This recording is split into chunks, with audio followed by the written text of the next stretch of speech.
So my name is Chuck Prescott, and thanks again for having me. Like I mentioned, Jim asked me last night, and I've been trying to figure out how to put my story into a package I think will help people out. As I said, I've got over 15 years of sales experience in a variety of different roles: field sales, sales management, sales training. And what I found, the piece that I always liked was selling something new. Whether the company developed a new product or maybe acquired a new product and asked us to go out and sell it, I enjoyed that process of getting out and talking to people for the first time about this new gadget or new, whatever it was. Hey, what features do you like? How can this help you? What problems can we solve for you? What I tended to find was that people in marketing would just send you out a product, and then they say, here are the features, here's the benefits, here's a demonstration, go get them. And it just left a lot to be desired. And so I felt like, hey, if I can do this as a sales rep, then I think I can maybe help companies do a better job of launching new products and do a better job of positioning their sales reps for success right out of the gate. And so I decided I was going to start my own consulting firm as a result. I've never sold consulting before. I've done sales, but I've never sold myself in that way. I've always been selling something else. And so I had to kind of go through a couple steps in order to start figuring out what it was that I was going to do. And Jim, I think I need something from you. But the first thing I was trying to figure out was, my thought was that everybody needs what I do. I'm good at helping launch new products. Who doesn't need that? And so the first step that I needed to start to figure out was, how exactly am I going to position myself? Because the other thing I found out pretty quickly is that if you go to a meeting, it's pretty hard to swing a dead cat without hitting another sales consultant. And with so many people out there kind of telling the same thing, I had to figure out where my spot in the market was. So one of the things I started to do is I kind of developed my own thought process around what I was doing. And the first thing I came up with was, what's the definition of good business? Not low value business, not transactional business as I would describe it, but how do you really find your best customers? And so the first thing I wanted to do was define that. And the way I defined it was a mutually beneficial relationship with the customer who understands that they have a problem we're solving, and they understand that you're uniquely qualified to help them solve that problem. And so, of course, now I have to take that back and kind of apply it to my own business. And the first thing I needed to figure out was, what problems do I actually want to help people solve? How do I define that problem? How, when I'm calling them or when I'm introducing myself, how can I put it out there in a way that they go, oh, yeah, I've got that problem. And you can help with that? How do you help with that? To get that next step in the conversation to actually, start engaging people and getting them to talk. And so, there's a lot of different ways to kind of apply what I think I do. And it was a constant iteration process. I'm not going to even pretend that it was smooth or that it happened quickly or that it's even fully evolved now.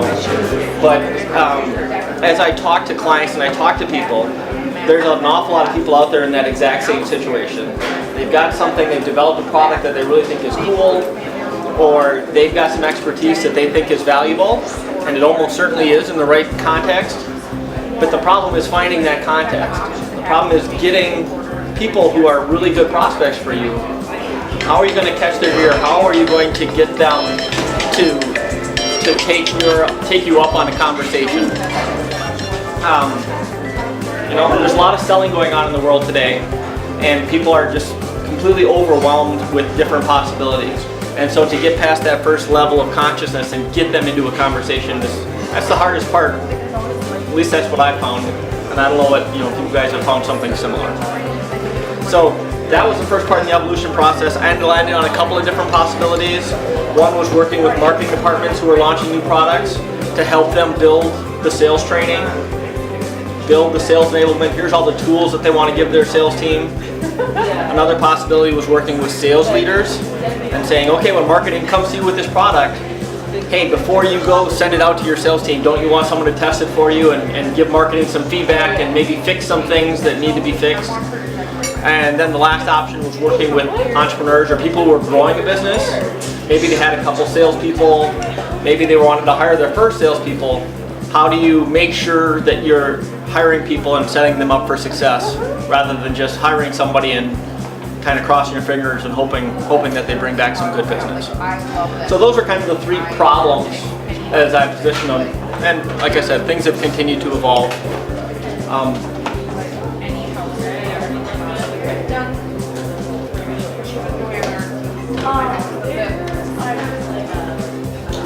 So this is kind of the framework or the underlying thought process that I have as I talk to customers a lot of time.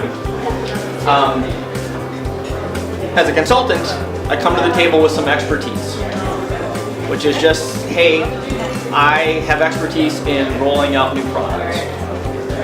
So if somebody says, yes, I need help with rolling out a new product, I could use your expertise, then it's easy to engage them in a conversation because they know that they have a problem and I've got expertise to help them solve that problem. What can be challenging though is trying to explain to people when they ask the how do you do that, it's important to have a story. It's important to have a process. What is it that you do that you can guarantee that you're going to be able to replicate your success and replicate what you bring to the table, that you're going to be able to do it for them as well as you've done it for somebody previously. It's also the potential to maybe bring somebody else in and train them on your process. So now you can maybe scale your company a little bit. But that was the first thing I had to stop and think is like, okay, I feel like I'm good at helping people launch and sell something new, but what exactly am I doing? As an expert, sometimes you feel like you're an expert and you kind of know what you do intuitively, but you don't really realize it. And so when somebody comes to you and say, well, how should I do that? Well, do what I do. And that just that's not a reasonable process. So what I was forced to do is kind of take a step back and start to create some forms. How am I going to talk to my customers the first time we sit down? How am I going to evaluate what they're currently doing?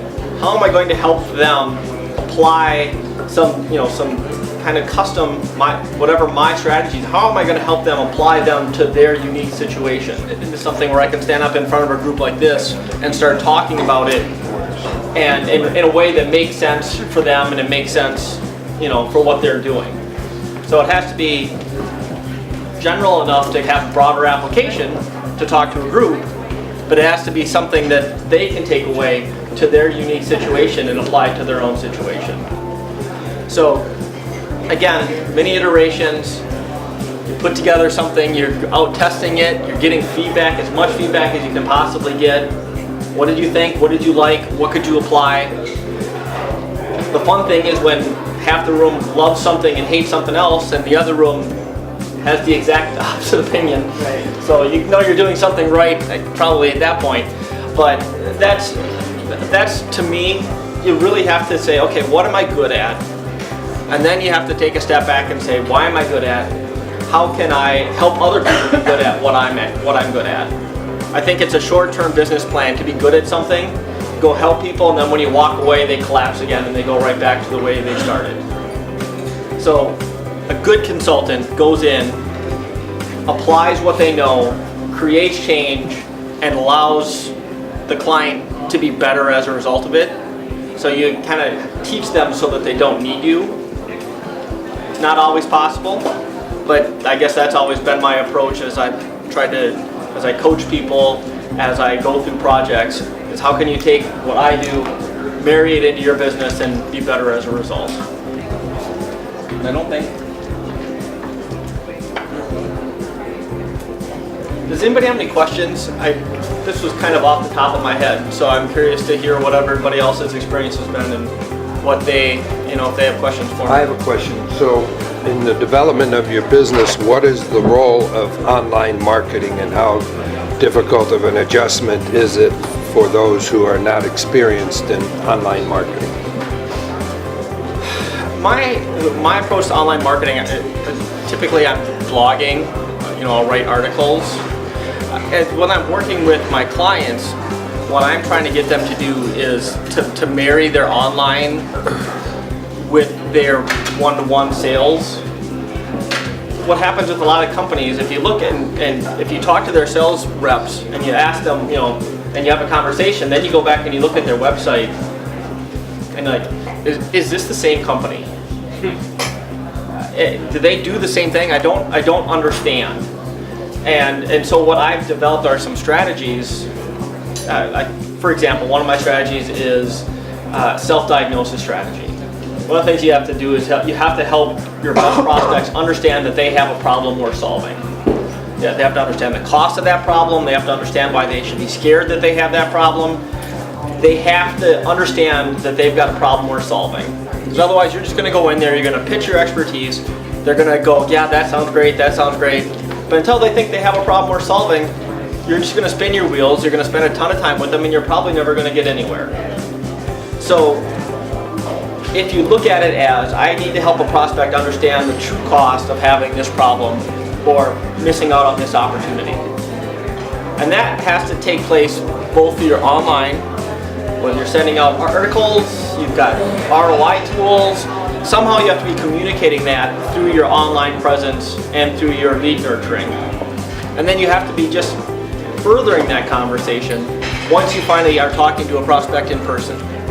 You have to be talking to them using those same terms, reinforcing your same messages, and making sure that they understand the true cost of the problem you can solve for them. But that has to go lockstep. And so for me, that's kind of understanding that strategy and then being able to execute it both online and in person is vital, because there's so many people that go and they do their own research. They go figure out, hey, I think I have a problem here, and they go start doing internet research. So if they find you and they start learning more about their problem, you're kind of building in your expertise, and they understand, hey, if he can help me diagnose my problem, he's probably a good person to help me solve it as well. So I have a question. I have learned that customers that it's good to build a relationship with them, and not so much as like sales. Because obviously, if I call you in telemark or whatnot, people are like, hang up, they don't want to deal with that. So building a relationship with my potential customers, I feel is more personable. But doing that online and through email it seems harder for me to do, because it seems like it's not so personal. And so when you email people and text people, it's just missing that one point of being like physically in person with them, So how do you suggest building that relationship through like email and online versus being in person? For me, is that maybe like not your thing, or is? No, I think it's all all interconnected. Okay. And for me, it's setting yourself out there as a resource. Okay. That says, I help people solve this problem. Okay. And trying to provide information, again, just to help them assess and judge and determine for themselves that they've got to do something. Otherwise, they're losing out. They're either losing money, they're losing time, they're missing out because they're not solving that problem. Okay. And so anything that you can put out there to connect yourself to that problem, you can find some third-party research. Somebody else did a study and they found that. A case study that shows, hey, this company got this much better at this because they did this. Anything you can do to kind of put out those resources is going to help you set yourself up as an expert and set yourself up as a resource that people want to talk to. And then it becomes your job to convert that interest into some kind of a paying engagement, basically. Yeah, that's what my training was, is find out their pain by asking questions and things of that sort. Right. Because when you ask questions, you find out the problem, and then you learn how to resolve the problem.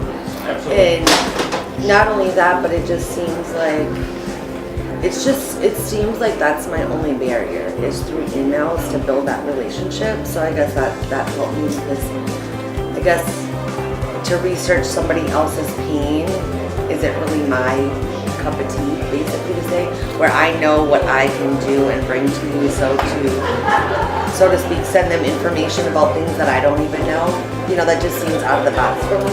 But it would be helpful, because then that, again, would bring that relationship, build that relationship. You know, sales, at least partly, I mean, and we'll go back to that expertise process. I mean, expertise is just, hey, I have an expert here. Right. If you know that you need an expert, then people will find you. Okay. If, however, they don't realize they need an expert, Right. then there has to be some way to proactively talk to them and reach out to them to help them reach that level of understanding. How do they know that they need that expert? Until they have the right information, the right knowledge, especially if you're doing something new. Right. If you're doing something new, then you're really going to have to get out there and educate people about why they need someone to help them there. Right. Because most people are going to go, oh, that's cool. Good luck with that. Right. But you have to, you know, the other part is understanding who's likely to have the problem that you solve. And that's kind of the first step. How do you target people so that you're not spraying your message everywhere? Right. You know, I help small businesses, maybe 20 to 50 employees. And so that's where you're saying, hey, you know, I help small employers, and what I find is that they kind of have they tend to have these problems, and here's why here's how that's causing them pain. Do you have that problem at all? That's more of the conversation then. You know, you're not like pushing yourself out there. You're just trying to get their reaction on a potential problem that you can help them with. Because until they've established that they've got a problem we're solving, your expertise and what you do is you know, it's just, until you need a refrigerator, I don't care how many cubic feet you can put in a refrigerator, right? Yeah, I get it. Yeah. That's kind of the approach I take. Okay, cool. Okay, we got a timeline here, so thank you, Jim.